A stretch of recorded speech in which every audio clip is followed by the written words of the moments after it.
మీరు చిన్నప్పుడు పిల్లలుగా ఉన్నప్పుడు అంత మెచ్యూరిటీ ఉండదు. పేరెంట్స్‌కి వాళ్ళకి కొంత గ్యాప్ ఉంటుంది. ఎంత చూసుకున్నా సరే కొంత గ్యాప్ ఉంటుంది. వీళ్ళని వాళ్ళు అర్థం చేసుకోలేదని, వీళ్ళు వీళ్ళ మాట వినలేదని. మీరిప్పుడు తండ్రి అయిన తర్వాత మీరు రియలైజ్ అయిన పాయింట్ ఏంటి? అరే! మా పేరెంట్స్‌ని అప్పుడు నేను ఇలా అనుకున్నాను. బట్ ఇప్పుడు నేను ఫాదర్ అయిన తర్వాత రియలైజ్ అవుతున్నా. ఈ పాయింట్ ఎప్పుడన్నా మీరు గుర్తించారా? ఆహ్, ఏమో చాలా ఉండుంటాయండి. సడెన్‌గా మీరు అడిగేటప్పటికి స్ట్రైక్ అయ్యి బ్లాంక్ అయ్యాను గానీ, బట్ యాహ్! చాలా ఉండుంటాయి. అంటే నేను కొంచెం మా ఐ హావ్ వన్ సన్. వాడిని కొంచెం అరుస్తా ఉంటాను. చిన్నప్పుడు కొంచెం ఇప్పుడు తగ్గింది గానీ, ఇది చిన్నప్పుడు బాగా కోప్పడడం గానీ, ఇదంతా జరుగుతూ ఉండేది. మా పేరెంట్స్ ఎప్పుడు నన్ను అరవడం అదంతా తక్కువనమాట. అమ్మ చిన్నప్పుడు స్ట్రిక్ట్‌గా ఉండేది గానీ, నాన్నగారు ఏమి అరవడం అదంతా ఉండేది కాదు.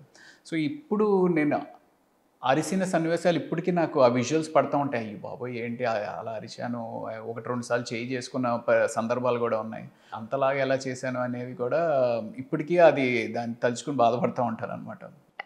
మిమ్మల్ని చిన్నప్పుడు ఎప్పుడు ఒక్క మాట అనలేదా సీరియస్‌లీ? ఫాదర్ అయితే ఒకసారి 10థ్ క్లాస్ ఎగ్జామ్ తర్వాత మ్యాథ్స్ ఎగ్జామ్ తర్వాత దెబ్బలు పడినాయండి.